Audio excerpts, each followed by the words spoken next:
Hey everyone, I've been using Corsair's iCUE Link system in my computer for 6 months now, and I think it's pretty awesome, especially the link part of it. But can anything actually justify paying $55 or £45 per fan?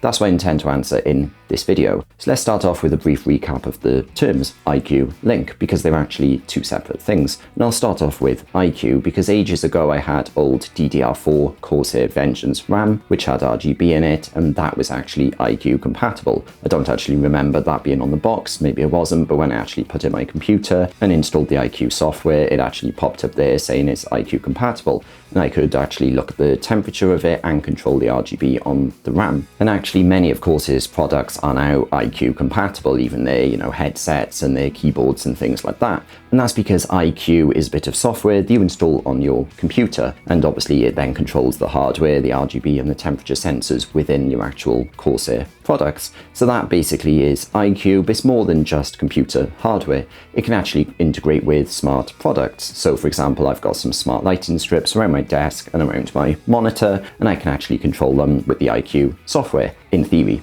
In reality, there's issues with that, and I can only control the gradient strip. I can't control the one around my desk, which is really annoying, and I'll talk about that later. But in terms of recapping what the products are, that is iCUE. And then we come to Link, and I actually really like this because it speeds up computer building, because its ultimate aim is to actually reduce the number of cables you need. For example, if your case has 10 case fans, you could end up with 20 cables, 10 PWM ones and 10 for the RGB, the ARGB cables, and that quickly becomes a complete nightmare. Even if you've got, a fan hub, that's still a lot of cables to manage, and that's not really ideal. And that's where the Link aspect comes in. Because what you can do is, let's say you've got 3 fans, like I had for my front intake, what you can actually do is clip all 3 fans together with these little clips that go between the fans. I think one of them is just like a physical thing to link them, and then the other one is like a data pass-through thing. So when you've actually clipped those 3 fans together, you can then install it in your case, and then you need to just run one cable, either from the top or the bottom of the fan. And then you can link that to another Corsair Link product, such as the radiator or the fans on the radiator, or another actual case fan, which is really cool. Or you can actually just run that cable directly to the Corsair system hub. And I'll talk about that in just 1 second, because you do need a system hub to actually use Corsair Link. And overall, this does make building your computer a lot easier. Like at first I thought it was a bit of a gimmick, but actually it is really nice. And also Corsair, with many of these products, are also featuring these new screws, which can be screwed in really quickly and easily. And again, I thought that was a bit of a gimmick until I started using it, and actually it's surprising just how much time you save. Installing like 3 fans, for example, is a case of just clipping them together, put them in your case using the super quick fan screws that they've developed, and you're done. I should say at this point that actually Corsair did send me some of these products out for me to test, but I'm not being paid to say nice things about the products. This is a fully independent video. This is just my own thoughts, and I will freely criticize these products throughout because there are some flaws with it. For example, the system hub that I mentioned, this is required for actually getting the iCUE Link functionality, but it actually needs quite a few headers. So it runs off a USB 2 or USB-C header, depending on which version of the system hub you have, and then it needs 6-pin PCI Express power, which of course not everyone will have. I'll come back to this point later, but actually you need those 2 cables, and obviously in this way you're not completely eliminating cables. I mean, that is the goal of Link, and in general it does do a good job at that. But if you've got a run of 3 fans, you're still going to actually run a cable from those 3 fans to something, whether it's another fan or radiator or your system hub. So you are still going to have cables from that. Then you've actually got at least 2 cables running from your Corsair system hub to get the iCUE Link functionality. They're going to have to go into the motherboard or the power supply as well, and that does mean you are going to end up with some cables. So it's not like with Link you're just eliminating cables, you're just reducing the number you have. So that recaps what iCUE and Link are. Like, often people talk of them as the same thing, but they are different. Now I wanted to talk more about my experience with things, and I've hinted at some things along the way. The first thing I do actually like is the system hub itself, because it's magnetic. I mean, you do get 3M adhesive pads as well if you want to use them, but it's also magnetic. So on the back of your case, you're probably going to have some sort of metal, and you can just simply put it on there, and it's quite a good magnetic force. It will stay on there, allowing you then to plug cables on without it constantly falling off. So that is quite nice, and you probably already know this, but the magnets on it aren't going to damage your hardware or anything like that. It's not powerful enough to fry your SSD, so don't worry about that. But also that leads me on to my next point, which is that the iCUE Link ecosystem is actually completely proprietary. You know, if you buy a pack of 3 case fans and spend quite a lot of money on them, which I'll talk about later, then everything is proprietary. You know, the cables you're actually plugging into your fans aren't, you know, PWM, they're not ARGB, they're Corsair's own invention. And obviously that makes sense because often with RGB fans or radiators and things, you are typically buying into a proprietary ecosystem, but it's worth pointing that out because, you know, if you did have those 3 Corsair case fans and then you decide down the line that you want to put a few more case fans in, at that point, you know, you either have to spend a lot of money on some extra case fans, or you buy standard ones, PWM ones, and, you know, plug them into the motherboard and all that, which you will have headers free because the Corsair Link system doesn't use those PWM headers, but it does mean that, you know, then you've got this split ecosystem and it's a little bit annoying then, and actually you can't often control the PWM fans in the iCUE software, or in my case at least, it didn't see them, I couldn't get them to show up. So what I then had was my fan control software, the open source software, running to control a couple of my case fans, and then the iCUE software to control the rest of it, and also my Corsair all-in-one cooler. And you can actually install a plugin within fan control that then allows you to control the iCUE fans, or the iCUE Link ones, within fan control. The downside of that plugin though is then you can't run iCUE. So all the really nice features from iCUE, like screen mirroring and, you know, the lights change with your games and things like that, you can't have if you then use fan control. So that is one downside. The other downside of the iCUE software, in my opinion, is that actually I had Lian Li RGB strips, and even though they plugged into the standard ARGB 3-pin header on the motherboard, my iCUE software couldn't actually see them or control them.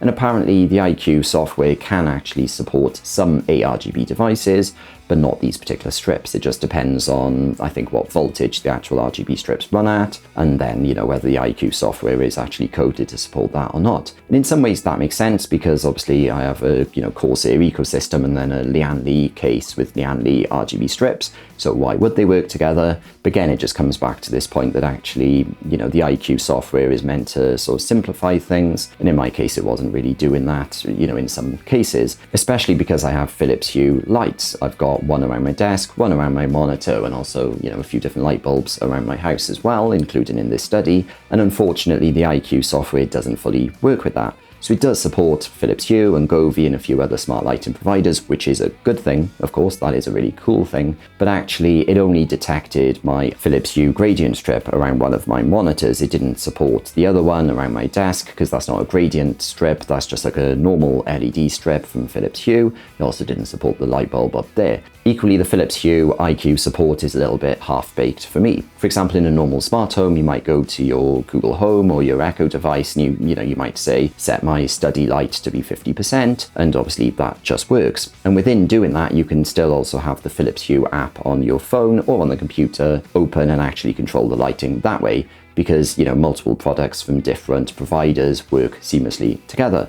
But with iCUE, you actually need to say, right, iCUE has complete control of that LED strip. And then if I actually go on my app or use a smart speaker, I can't then control that LED strip. So that is a bit of a pity. The next thing I don't like is the iCUE software as a whole. I mean, it's a bit like Marmite. Like, some people love it or at least tolerate it. Some people like me feel like some sort of drooling toddler when actually using it because I can't quite wrap my head around it. Things which are fairly easy on, you know, native smart home apps just seem a little bit difficult on the iCUE software. For example, if I want to set all of my lights, for example, my case fans, my radiator, and my Philips Hue strip to the same color, you can do that within Murals. I don't know why it's called Murals, but it is. So basically you can go into Murals, and then within that you might choose a specific color, or even screen mirroring, which is really nice. You can have it adapt to your game and things. You set it within that, and that sort of makes sense. However, sometimes some of my case fans, for example, weren't actually changed into that color, and that's because I needed to go into them and make sure that something was ticked Murals or something. I think there's Murals and then non-mural mode. I keep saying the word mural now. But the point is, it can get a little bit confusing. The other thing that confused me is it's very normal with smart lighting to change the brightness of your lights. It might be too bright, so you want to dim it down, and that's something that's very easy with a smart speaker or with a phone app, with the Philips Hue app or whatever. But on the iCUE software, I couldn't see an easy way of doing that. Like, I would have expected if I've set up a mural, let's say I've got a blue color, I would have expected to be able to go into there and then actually dim it down. You can't do that, or I couldn't find an easy way of doing that. There are ways of doing it, but it's certainly not as easy as just opening up the iCUE software and lowering the brightness. So that's some of my sort of issues with the iCUE software, I guess. But overall, it is pretty cool. And it is good that it integrates with Philips Hue and Govee and a few other smart lighting providers. It's also really cool that you can go in and set up alerts to shut down your computer, for example, if, a particular temperature gets too hot. That is a really nice thing, because otherwise you've got to do that in like HW info, and that is a bit more convoluted. So it is really cool that iCUE actually has that support in a really user-friendly way. It's also really nice that the iCUE software actually allows you to screen mirror. So if you're playing a computer game, you could have your case next to the monitor. Maybe as well, you've got the monitor strip like I do, and you could actually have all of the lighting in your case and on that monitor strip automatically changing based on what's actually in your game. And that does make things really immersive. I do like gaming like that. So that is a really nice benefit of the iCUE software. So I'm not trying to completely hate on it, but it's just, I don't know, I just feel it's a little bit clunky and buggy. And in terms of bugs, one final criticism is sometimes I'd open the iCUE software and loads of my devices would just disappear, and then, I'd have to restart and things, and then they would show up, which is annoying. Equally, there's times where I'd go to quickly change, the color or something in iCUE, and then all of my devices would say they were updating, and that would take a few minutes, and in some cases it actually corrupted and I needed to restart again, which feels a bit dystopian to me. I know it's a first world problem, but actually not being able to change the color of your lights because your fan software is updating does seem a bit weird, but at the same time it is good that Corsair are keeping things up to date. So really, that comes back to the central question then, which is, should you pay up to $55 per Corsair fan to actually buy into the iCUE Link ecosystem? And really, only you can answer that question. For me, I do find it really, really good. And actually, there are sales where, sometimes the fans are only like $30 or £30 each, which is then substantially cheaper, I suppose. Well, I think one time I seen them for like £27, which then isn't dramatically more than some Noctua fans, for example. And with Corsair iCUE Link, you are getting an ecosystem where, you can build everything really easily inside your case because of the link. And then, everything could be within your iCUE software if you only buy iCUE compatible fans, that is.